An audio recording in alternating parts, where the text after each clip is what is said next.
पण आणलं ना सगळं सामान. आणि आता मी काय सांगितलं तुम्हाला आवर्जून सांगितलं होतं श्रीखंड आणायला, आणलं?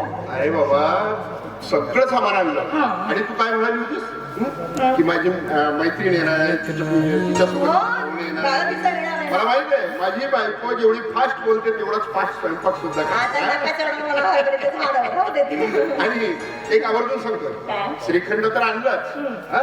शिवाय तू आणि बाबांनी दिलेल्या लिस्ट मधलं सगळं सामान आणलं. छान. शिवाय तुझ्यासाठी नवी साडी आणि फक्त पाय धक्का नको लावतो तिथं. नाही मी तिला ड्रेस आणला ते बरोबरच आहे, त्याचा वाढदिवस आहे आज. मला साडी कशाला आणली? अरे का म्हणजे काय, आधीच घरात पैशांची चणचण आहे, वरून तुम्ही साडी आणली. नको आणायला होती ना. खूप चिंता आहे तुला पैशाची. हो म्हणजे काय, घरात एवढा मोठा खर्च होतो, मला तुम्ही साडीचा खर्च केला. अगं पण ती साडी घालशील की नाही? नाही आता कुठे वेळ आहे, आता तसे मला स्वयंपाक करायचा आहे. आणि माझी अशी तुम्ही आणलेली ही साडी घातली ना, ठीक आहे ना? अगं ही तर ठीकच आहे, पण कसं आहे नवी साडी नेसून नटलेल्या बायकोचा हसरा चेहरा पाहिल्यानंतरच कळेल ना की आज आपल्या लग्नाच्या वाढदिवसानिमित्त आपण आपल्या विक्की बाळाचा सुद्धा वाढदिवस साजरा करतोय म्हणून. नवीन साडी घातली तर सुंदर दिसते का मी? अशी नाही दिसत. अगं, अशी तू सुंदर आहेस. हे बघा तुमचा पोरकटपणा आता राहू दे, जरा थांबवा ना. हे असं प्रोसेस वाजणं पुढची पडतं. मागं नको आपल्या लग्नाला 9 वर्ष पूर्ण झाले. कॅमेरा लावला. काय म्हातारे झालो का? नाही राहा फक्त माझं नको घ्याल असं मला. कोणी म्हटलं आपण म्हातारे झालं? आणि मी तुम्हाला म्हातारं होऊ देणार नाही, कारण तुम्ही म्हातारे झाले तर मग मला म्हातारी व्हावं लागेल. आणि मला नाही माझं एवढंच म्हातारी. गंमत नाही का केली तुमची? खरं सांगून आम्हालाही नाही वाटत की आपल्या लग्नाला 9 वर्ष पूर्ण झाली. मला तर असं वाटतं आपलं लग्न मागच्याच वर्षी झालं की काय. मला तर असं वाटतं आपलं लग्न आत्ताच झालं मागच्या महिन्यात. जास्त होतंय ना, एवढा मोठा मुलगा आहे आपला. सागर किती प्रेमळ आहात तुम्ही ना, किती संबंध आहात. दुसरा माणूस असता तुमच्याऐवजी तर बोलला असता काय ग आजच्या दिवशी तुला भांडण सुटतं का, काय पण मला बोलत राहते. पण नाही, तुम्ही माझं प्रत्येक वाक्य समजून घेता. तुमचे मोठेपण तुझ्याशी म्हणून काय करणार साईकडे. पण अच्छा, म्हणून काय लाडीगोडी लावताय. लग्नाचा वाढदिवस आहे आज. खरं सांगू ना, तुम्ही एवढे प्रेमळ बोलता, एवढं चांगलं वागता माझ्याशी. तुमच्या प्रत्येक प्रेमळ शब्दाने माझ्या हृदयाची तार कशी अशी खेळला जाते.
मम्मी घाबरू नका. मला असं म्हणायचं होतं की आमच्या मॅडमला सुद्धा तुमच्यासारखं सुंदर गाणं गाता येत नाही. काय तुझ्या मॅडमला एवढं सुंदर गाणं गाता येत नाही? अरे मग तिला सांग ना माझ्या पप्पांकडे गाणं शिकायला या म्हणून. काय बोलू काय बोलू तुला त्याच्यावर कशाला रागवतेस? पप्पा खरं तेच बोलले, हो की नाही पप्पा? ती बरोबर.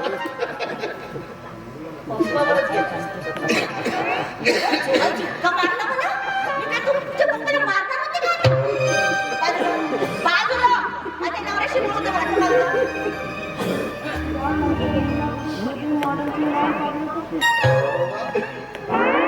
काय मी तुझ्या पप्पाला एक शब्द बोलला तुला खपत नाही हा का तू पप्पाचा मुलगा आहे की मम्मीचा पप्पांचा.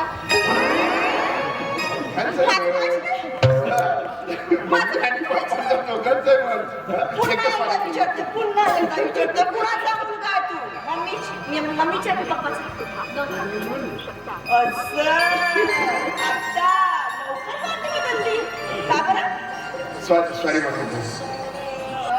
नाही शहरी असं म्हणतात का सॉरी सॉरी. त्याच्यावर रागावतेस कशाला? आज तर तो वाढदिवस आहे हा? वाढदिवस आहे म्हणून तर सोडलं मग तर कानात वेधी दिसते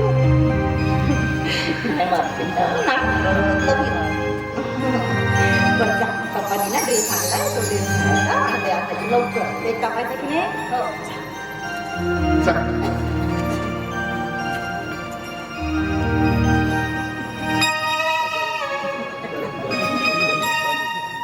चांगला मॅडमला माझ्याकडे पाठव गाणं शिकायला. मला सारे ग म प द नि सा यातला 31 वर येतं का माहितीये का? सगळं मी केलं आणि क्रेडिट स्वतः घेऊन गेले. आज लग्नाचा वाढदिवस आहे म्हणून सोडलं ना तर वाट लावते. चला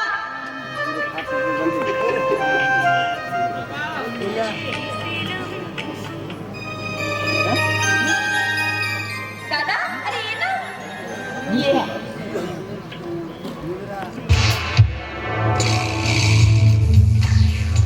हे का घरी वाढदिवसाचा कार्यक्रम आणि सगळीकडे शांतता.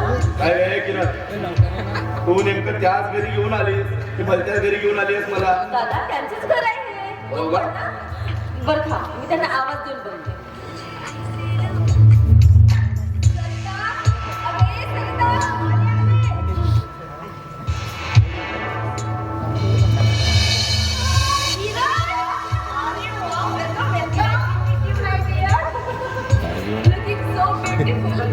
हे माझं जाऊ दे.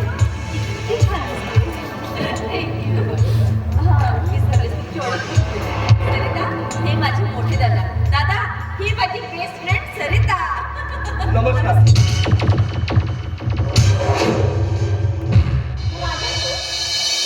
म्हणजे तुम्ही नाही का किरण नाही.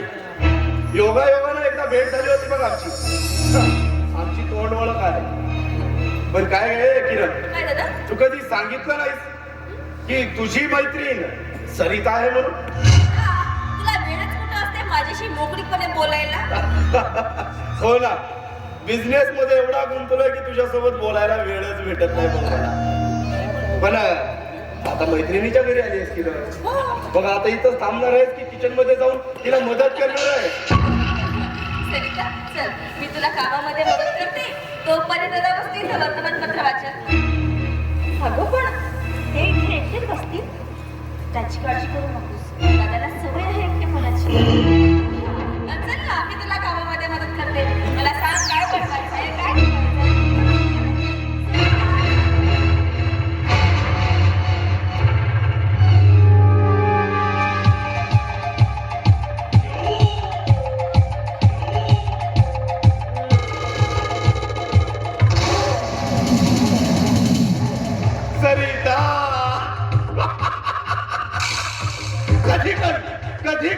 राजांच्या हृदयामध्ये वास्तव्य करणारी रूप सुंदरी रूप गर्विता सरिता अगं आकाशामध्ये चमकणाऱ्या प्रखरतेनं त्या उल्केप्रमाणे माझ्या आयुष्यात आलीस आणि तितक्याच वेगाने तोरही निघून गेलीस.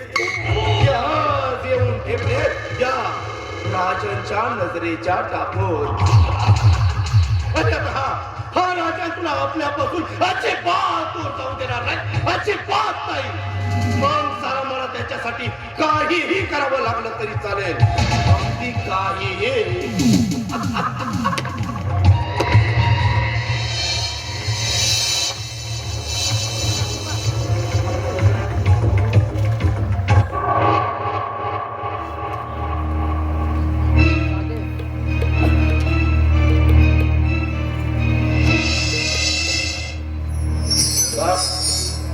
एवढ्या वर्षाच्या भेटीनंतर प्रेमानं 2 शब्द बोलावं असंही वाटत.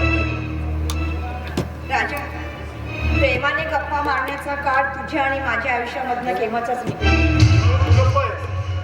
तसं नाही, पण एवढ्या वर्षानंतर तू माझ्या पुढ्यात उभा आहेस या गोष्टीवर माझा विश्वास बसत. पण हे खरं आहे, जो माणूस तुझ्या पुढे उभा आहे तो कधी काळचा तुझा प्रियकर आहे. राजन, अरे आता माझं लग्न झालंय, मी दुसऱ्याची पत्नी आहे. आणि मी तुझ्या मिलनासाठी तास वाट पाहणारा तुझा प्रिय राजन नाही आहे. सांग ना. राजन प्लीज, हा विषय इथेच थांबव आणि चहा घे.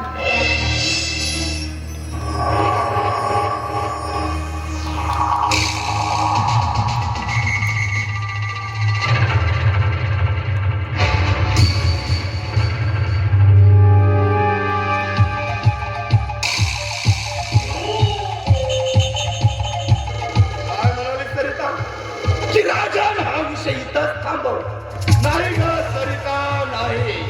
हा विषय इथे थांबणार नाही. इथून सुरुवात होईल आपल्या प्रेमाच्या दुसऱ्या पर्वाला.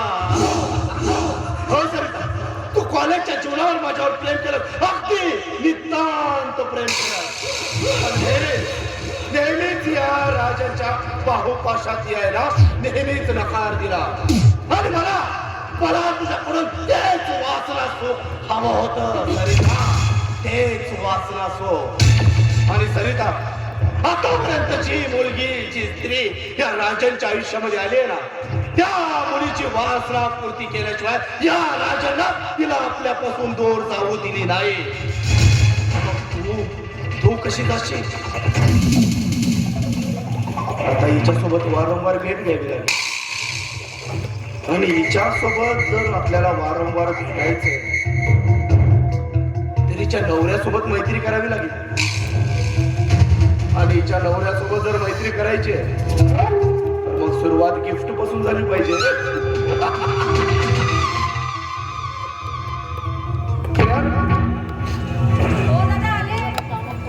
काय झालं दादा, काही काम होतं का? किरण, एकंदरीत इथल्या वातावरणावरून असं वाटतंय की इथं बराच वेळ लागणार आहे.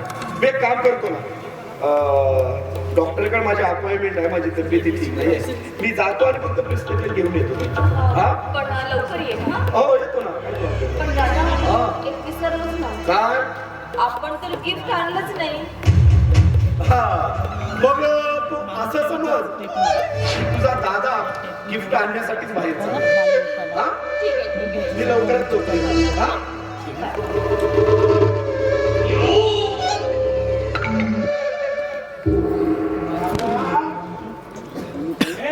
बेटा शारदा.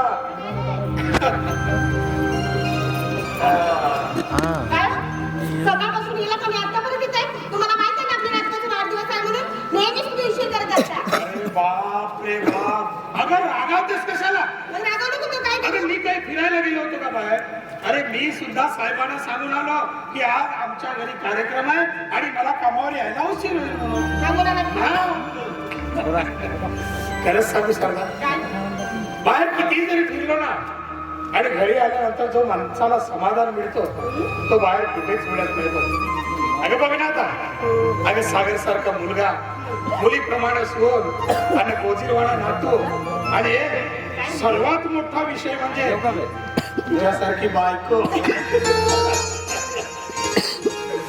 खरंच सांगा, पूर्वजन्माची पुण्याच म्हणावं लागेल. सगळं काही मिळालं बघ आपल्याला.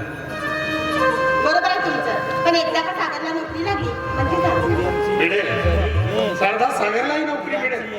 कारण हा परमेश्वर आहे ना, प्रत्येकाच्या कामाचा मोबदला देत असतो बघ. फक्त माणसाने आपल्या कामात प्रामाणिक असायला पाहिजे. आता बघ ना, आपण आपल्या कामात प्रामाणिक असतो म्हणून आपला घरचा व्यवहार बरोबर चालतो ना, आपल्या घरच्या घराबरोबर चालतो सुरक्षित. हा? हो ते राहू द्या, पाहुणे कधीचे जेवू लागले, तुम्हाला उशीर झाला. हो कार्यक्रमाला उशीर येईल, चला आंघोळ वगैरे करा. हा ठीक आहे. अरे तुला एक सांगू, काय? अरे आज कामावर होतो आम्ही, सदू आणि मी. आज सदू म्हणाला, काका माझ्या तर तुमच्या घरी कार्यक्रमाला येणं होत नाही. का बरं? हा, काही कामात असेल तो. पण एक गोष्ट मात्र सांगितलं झालं, का कार्यक्रमामध्ये काकू सोबत सेल्फी काढायला विसरलं. काय तुम्ही काय बोलताय? हो या वयामध्ये आपल्याला सेल्फी काढणं सोपतं का? अहो घरामध्ये पाहुणे आहेत, सून आहे, मुलगा आहे, त्यांनी जर ऐकलं तर काय म्हणतील, म्हातारपणी माता लागलं म्हणतील यांना. आणि मला एक सांग, काय? तुला काय वाटतं? मला काय